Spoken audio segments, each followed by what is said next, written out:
Tuhan. Shalom. Haleluya. Mula utama saya ucapkan selamat malam. Ya, saya tentu berterima kasih kepada Bapak Ibu Gembala. Kalau malam hari ini saya dipercayakan untuk menyampaikan kebenaran firman Tuhan. Ya. Saya sangat bersyukur, merasa istimewa saya, saudara. Ya, ulang tahun saya yang dipanggil untuk melayani malam hari ini. Ya, puji Tuhan. Sekali lagi terima kasih, Tuhan Yesus berkati. Saya merasa bersuka cita di malam hari ini, ya, mendengar kesaksian dari Bapak Gembala, ya, ada di umur sekarang itu cuma karena anugerah Tuhan, saudara. Ya, kalau tadi cerita sempat jatuh di kamar mandi, tapi kalau sekarang boleh ada di bendang Tuhan, melayani Tuhan, semua karena anugerah Tuhan, ya. Jadi berkat itu karena pertolongan Tuhan. Dan kita juga dengar dari rekan hamba Tuhan, saudara, di tahun 2017, ya, divonis ada pembekakan di jantung, saudara. Tapi kalau sampai saat ini hidup cuma karena anugerah Tuhan, ya, cuma karena pertolongan Tuhan. Saudara, kalau mau cerita tentang pertolongan Tuhan, kebaikan Tuhan, saya percaya semua kita mengalaminya, saudara. Saudara, saya nggak tahu apa saya sudah pernah saksikan. Setahu saya sih selama di tempat ini saya baru sekali diundang oleh saudara, pada zaman COVID, ya, yang parah-parahnya COVID, yang Delta kalau saya tidak salah, ya. Saudara, saya sempat mengurus seorang bapak-bapak, saudara, yang terpapar COVID, yang dia punya CT-nya yang paling rendah, pokoknya, saudara, yang menularkannya itu cukup tinggi, saudara, ya. Karena Bapak Gembala saya yang di Polres Indah, dia waktu itu ke Manado, dia ini kena COVID. Lantas saya lah yang dipanggil, saudara. Kalau bicara tentang pengerja, saya sudah pegang pengembalaan, tapi masih pengerja lah istilah sampai sekarang. Masih bantu-bantu saya di Polres Indah, DPD Polres Indah. Ya, jadi nggak usah kecil hati, ya. Iya, sampai sekarang saya gembala. Definitif saya gembala di DPD Gria Permata, saudara. Tapi saya masih bantu-bantu juga di DPD Polres Indah, saudara, sampai saat ini. Ya, nggak usah kecil hati, melayani saja, saudara. Amin. Layani saja apa yang Tuhan kasih. Jadi ketika Bapak Gembala saya itu ke Manado, ada jemaat yang kena COVID, saudara. Ya, pada saat itu orang takut untuk berhadapan dengan, ya, saya juga sebenarnya takut, saudara, untuk pergi. Tapi karena diminta, ya namanya kita hamba Tuhan, melayani pasti pergi melayani, saudara. Akhirnya ketika ditelepon sama istrinya, dia cuma panggil nama karena kami sama-sama masih pemuda di situ. Tolonglah dia, ini seleksi kena COVID, saudara. Akhirnya dari hari Kamis itu saya layani dia walaupun dia ada di kamar, saya di luar, saya doakan. Kamis, Jumat, Sabtu, begitu terus, saudara. Saya pergi sampai Minggu. Hari Senin udah nggak tahan dia, saudara. Jadi dia sudah kepingin untuk bawa ke rumah sakit. Sedangkan pada saat itu rumah sakit penuh, ya. Jadi hari Senin sekitar jam berapa ya? Jam 5 kami antar dia ke rumah sakit Mayapada, saudara. Ya. Dia dalam kondisi COVID CT 14 kalau saya tidak salah waktu itu. Jadi saya kontak langsung dengan dia, yang tadinya cuma dengan jarak di luar. Ketika naik mobil, pakai mobil dia, bawa tabung oksigen, ya, sambil dia pakai oksigen. Jadi udah nggak ada, udah benar-benar udah kontak langsung, ya, bawa dia ke Mayapada. Yang ngantri, yang belum ditangani di IGD itu ada sekitar 105 orang, saudara. Dia berarti 106. Ketika dia datang, dokter bilang, ketika dia ketahuan COVID itu ada di Siloam, Karawaci, saudara. Jadi kenapa nggak katanya dirawat di Siloam? Nggak minta tolong, nggak bisa. Akhirnya pulang lagi ke rumah. Aduh, jadi sama-sama lagi di mobil, saudara, waktu pulang ke rumah. Ya, waktu pulang, karena memang dia sudah nggak apa, akhirnya coba kita bawa ke Siloam, Karawaci. Puji Tuhan, saudara. Ya, akhirnya dia walaupun berargumen, akhirnya bisa dia ditangani di sana. Walaupun dia dirawatnya duduk di kursi roda, belum dapat tempat, saudara. Selama 2 hari atau 3 hari kalau saya nggak salah, saudara. Sebelum dia bawa ke rumah sakit. Jadi sudah diinfus, sudah diapa, tapi dia sudah merasa senang, saudara. Sudah ditangani oleh dokter. Ya, saya lihat yang di kursi roda yang diinfus belum masuk ke kamar, saudara. Ada mungkin berapa ya? 30-40 orang, saudara, yang cuma di kursi roda pada zaman itu. Ya. Akhirnya dia sudah bawa ke rumah sakit, ya lega lah kami, saudara. Tapi pikir-pikir ini produk langsung gimana, ya. Saya dengan istrinya, ketika istrinya juga dites, rupanya istrinya COVID juga, saudara. Pak istrinya kita waktu itu nggak sama-sama, tapi ketika dicek, akhirnya saya bilang ke istrinya, waktu itu zaman-zaman PCR-nya masih mahal, sudah sekitar 750.000 sampai 800.000. Saya bilang ke istrinya, ini ada banyak yang bilang, saya mesti di PCR, saudara, COVID apa enggak? Tapi saya bilang, minta tolong istrinya ini yang bayar, karena mahal, saudara ya. Dia bilang, udah, nggak apa-apa Bang, udah PCR aja. Saya coba PCR di daerah Serpong, keluar saya punya CT berapa? 41, saudara. Itu tinggi. Kalau saya dapat 39 atau 40, saya dikatakan COVID, saudara. Tapi puji Tuhan saya dapat 41. Jadi aman dengan COVID. Luar biasa Tuhan. Amin. Ya, luar biasa Tuhan.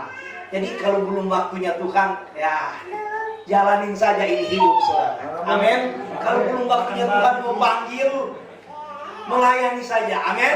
Ya, setia sama Tuhan. Saudara, baru-baru ini baru 1 minggu atau 2 minggu ada teman main bulu tangkis, saudara. Ya.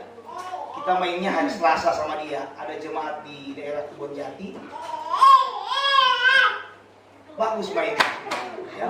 Umur 56 atau 57. Belum terlalu tua juga, saudara. Ya. Hari Selasa masih main bareng kami. Hari Minggu dia main, jatuh di lapangan. Jatuh, meninggal. Jadi kita punya kematian itu kita nggak tahu kapan, saudara. Ya. Sehat-sehat tiba-tiba sudah dipanggil Tuhan. Yang penting kita mau setia kepada Tuhan. Ini Tuhan, saudara, kita akan melihat kebenaran firman Tuhan yang saya ambil di dalam Samuel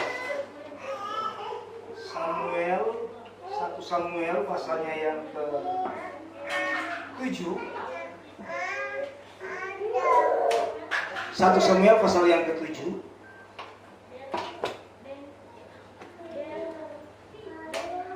Ayatnya yang ke-12. Ya. 1 Samuel pasal 7 ayat yang ke-12 saya bacakan, saudara perhatikan dalam Alkitab. Ya. Berhubungan juga dengan Bapak Gembala ulang tahun. Puji Tuhan. Tadinya saya sudah ada di Injil Matius, tapi saya lihat 1 Samuel pasal 7 ayat yang ke-12 berkata demikian. Kemudian Samuel mengambil sebuah bara dan mendirikan antara Mispa dan Yesama. Ia menamainya Ebenezer. Katanya, sampai di sini Tuhan menolong kita. Haleluya, puji Tuhan. Ebenezer, sampai di sini Tuhan menolong saya dan saudara. Haleluya. Ya, saudara, ketika Samuel menyampaikan ini, ketika dia berkata tentang hal ini, dia katakan Ebenezer, katanya sampai di sini Tuhan menolong kita. Bangsa Israel pada saat itu, kalau saudara mundur di pasal yang keempat, ya, di pasal yang keempat, bagaimana bangsa Israel, kalau kita baca, ya, di ayatnya yang saya bacakan dari ayat pertama, ya. Orang Israel maju berperang melawan orang Filistin dan berkemah dekat Ebenezer. Sedang orang Filistin berkemah di Afek. Orang Filistin mengantar barisannya berhadapan dengan orang Israel. Ketika pertempuran menghebat, terpukul kalalah orang Israel oleh orang Filistin yang menewaskan kira-kira 4.000 orang di medan pertempuran itu. Ayat yang ketiga. Ketika tentara itu kembali ke perkemahan, ya, ini orang Israel, ketika mereka kembali ke perkemahan, mereka berkata begini, berkatalah para tua-tua Israel, mengapa Tuhan membiarkan kita terpukul kalah oleh orang Filistin pada hari ini? marilah kita mengambil dari Silo tabut perjanjian Tuhan supaya ia datang ke tengah-tengah kita dan melepaskan kita dari tangan musuh kita. Saudara, ketika Israel kalah, ya, mereka berperang dengan orang Filistin.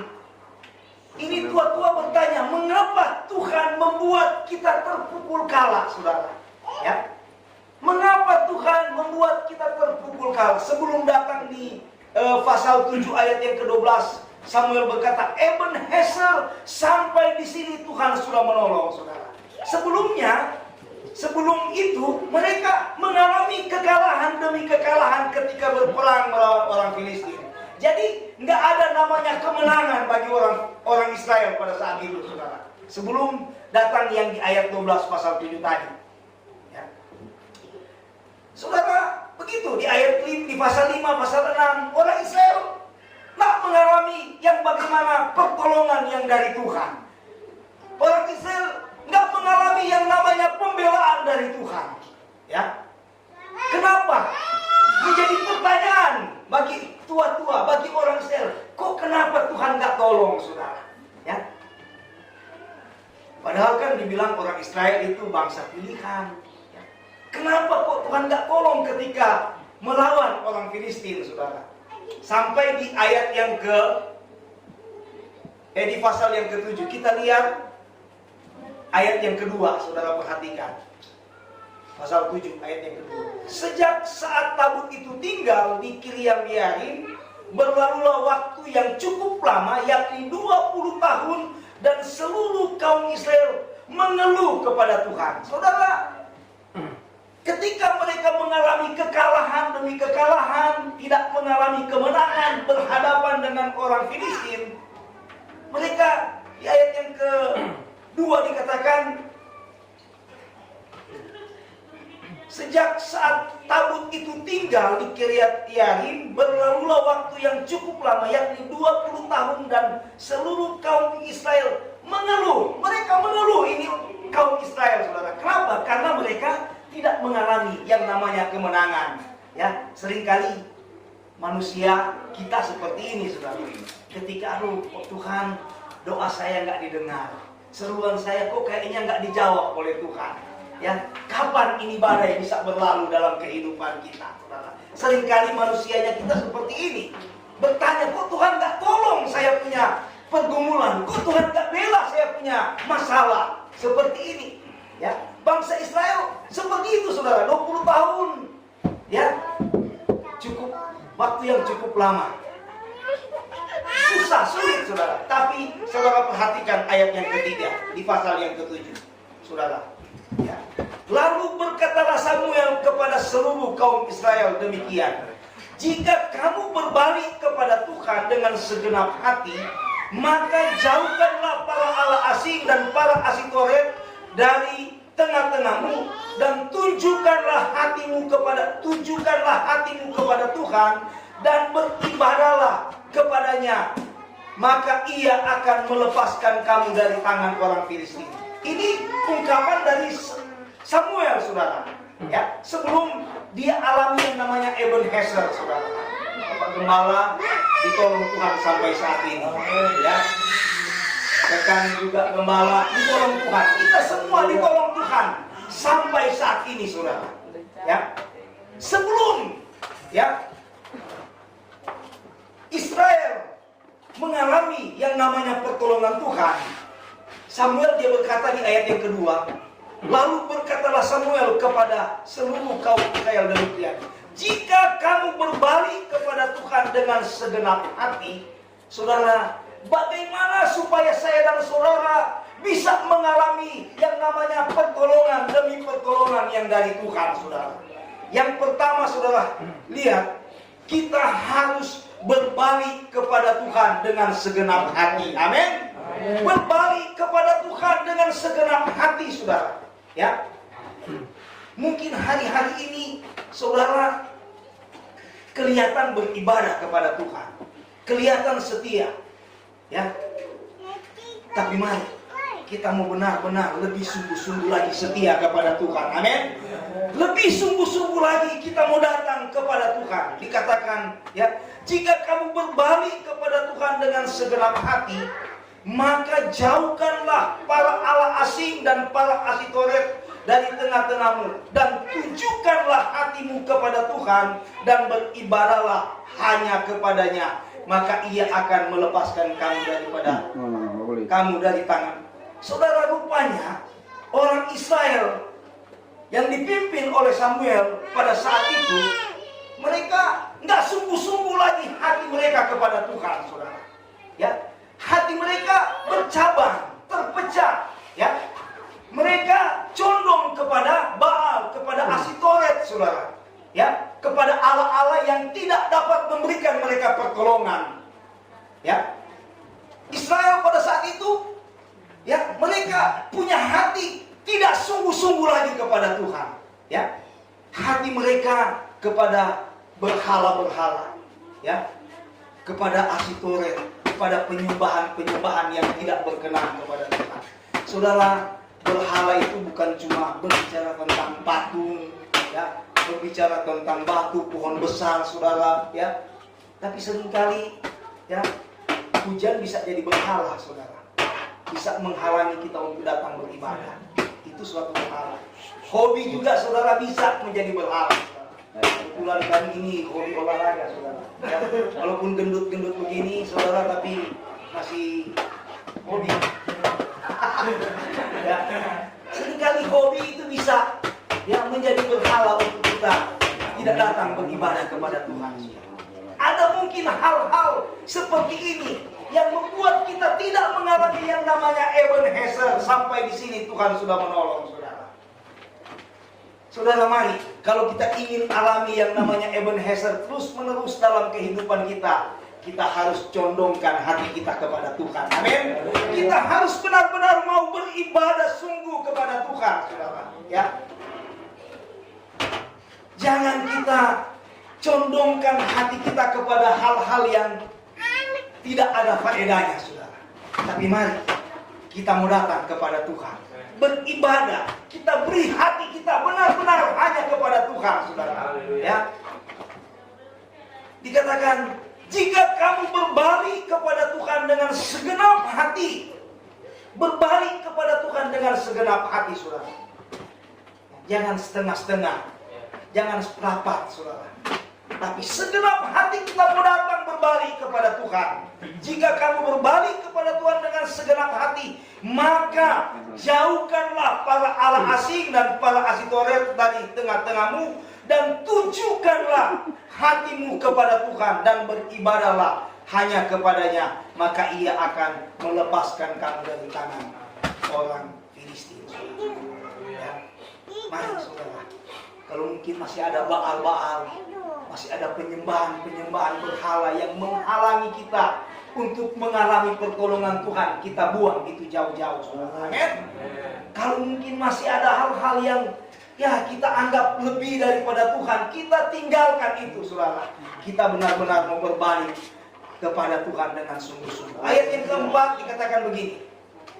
Kemudian orang-orang Israel menjauhkan para Baal dan Asitoret dan beribadah hanya kepada Tuhan. Amin. Orang Israel, mereka berbalik. Mereka tidak menyembah lagi Baal. Mereka tidak beribadah lagi kepada yang namanya bukan memberikan mereka kekuatan. Dikatakan di sini, kemudian orang-orang Israel menjauhkan para Baal dan para Asitoret dan beribadah hanya kepada Tuhan. Amin, saudara. Mereka jauhkan Baal. Mereka tidak menyembah Asitoret lagi, saudara. Baal-Baal yang tidak ada gunanya, tidak memberikan mereka kekuatan, tidak memberikan mereka pertolongan, saudara. Kalau kita ingin alami pertolongan Tuhan, mari kita mau beribadah kepada Tuhan dengan sungguh-sungguh. Amin. Kita mau datang kepada Tuhan dengan segenap hati. Ya, datang kepada Tuhan bukan karena ini, bukan karena itu, Pak. Tetapi benar-benar kita mau datang kepada Tuhan hanya untuk menyenangkan akan hati Tuhan, saudara. Ya, bukan karena ada hal-hal yang lain, saudara. Ya, yang lain itu urusan Tuhan. Amin, saudara. Amin. Yang terpenting kita kasih yang terbaik dulu kepada Tuhan. Ya, saudara, saya banyak mengalami yang namanya pertolongan Tuhan di tengah-tengah melayani. Ya. Kami suami istri nggak bekerja, saudara, benar-benar full time dalam pelayanan. Sampai saat ini kami masih kontrak tempat kami beribadah, saudara. Tapi saya boleh melihat bagaimana luar biasa Tuhan menolong kami, saudara. Tuhan membela kami, saudara. Ya, tengah-tengah melayani pekerjaan Tuhan. Dan saudara, seterusnya ayat yang kelima. Bagaimana supaya kita bisa terus mengalami yang namanya pertolongan dari Tuhan? Bukankah itu keinginan kita, saudara? Amin. Ya, kita terus ingin mengalami yang namanya pertolongan demi pertolongan dari Tuhan. Ayat yang kelima dikatakan begini. Lalu berkatalah Samuel, kumpulkanlah segenap orang Israel ke Mispa, maka aku akan berdoa untuk kamu kepada Tuhan. Setelah berkumpul di Mispa, mereka menimba air dan mencurahkannya di hadapan Tuhan. Mereka juga berpuasa pada hari itu dan berkata di sana, kami telah berdosa kepada Tuhan. Dan Samuel menghakimi orang Israel di Mispa. Saudara, yang kedua, bagaimana supaya kita bisa terus ditolong oleh Tuhan. Ebenezer itu terus kita boleh alami dalam hidup ini. Yang kedua, kita harus mengaku dosa kita di hadapan Tuhan. Amin.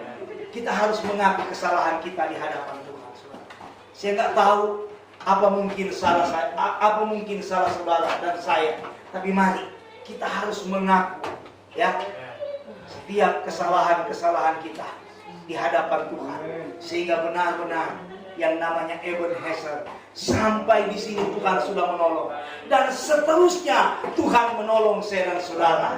Ya, kita harus mengaku setiap kesalahan kita, setiap dosa-dosa kita, saudara. Ya, dan seterusnya, saudara, di ayat yang ketiga.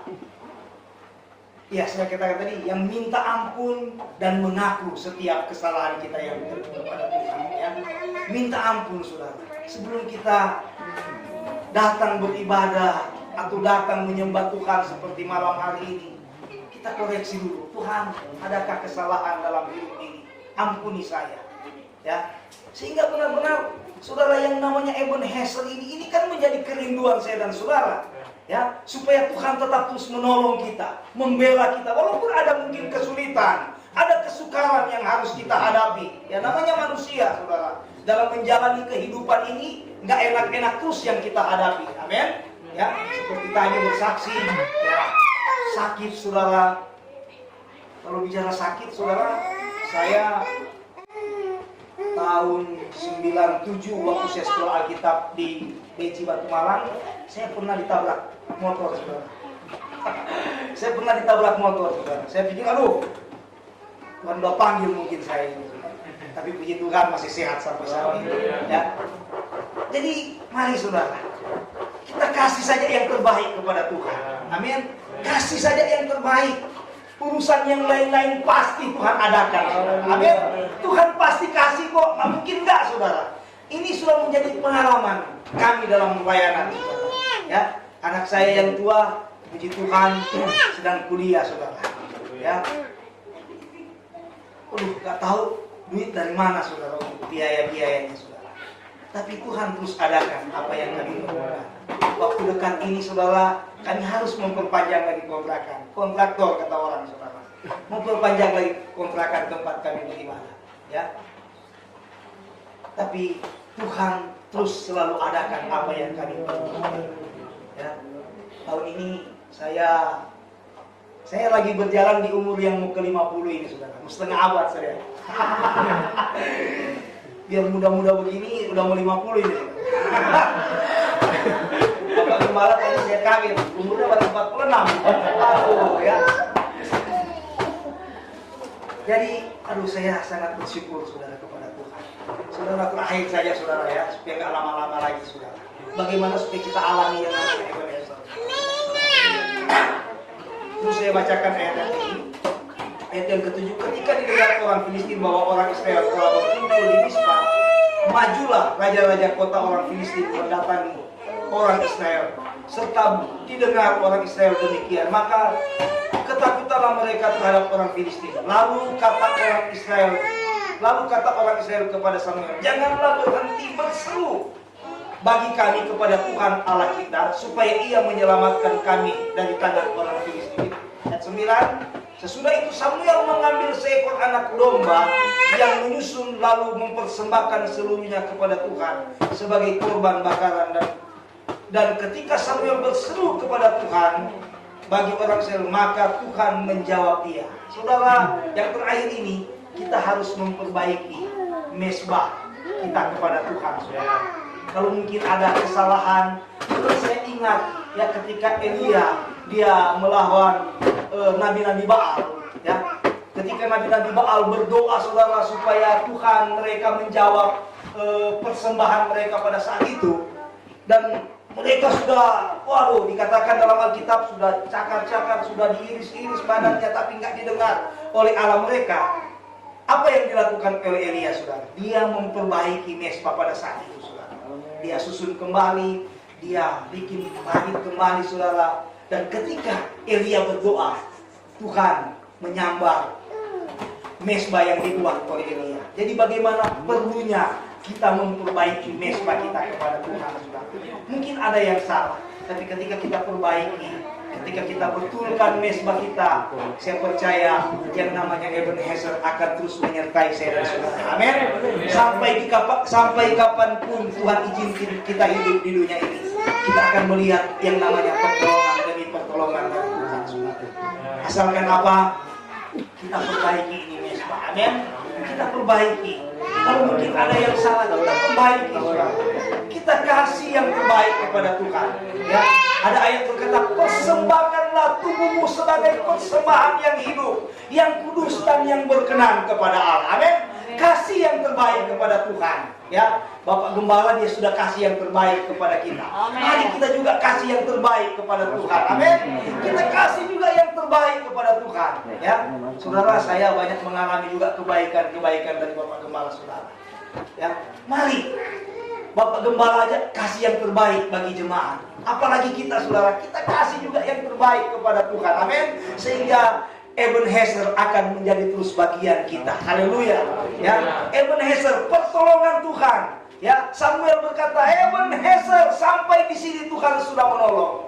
Saudara, saya percaya bukan cuma ini hari kita ingin ditolong oleh Tuhan. Amin. Tapi seterusnya, sekali lagi, sampai kapanpun Tuhan izinkan kita hidup, kita ingin melihat pertolongan Tuhan. Kalaupun ada kesulitan, gak usah mengeluh, saudara. Yakin Tuhan akan tolong kita. Amin.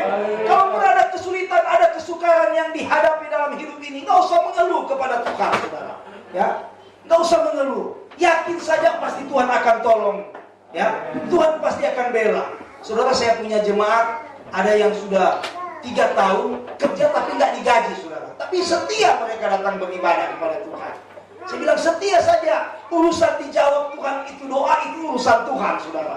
Kita urusan setia, urusan berdoa, saudara. Amin. Mari di malam hari ini kita terus datang kepada Tuhan. Haleluya. Ya, perbaiki mesbah. Ya, kita mau beribadah. Mungkin ada baal-baal yang menghalangi kita mengalami berkat Tuhan, mengalami pertolongan Tuhan. Kita tinggalkan itu, saudara. Haleluya. Puji Tuhan, ini mungkin renungan yang saya bisa bagikan di malam hari ini.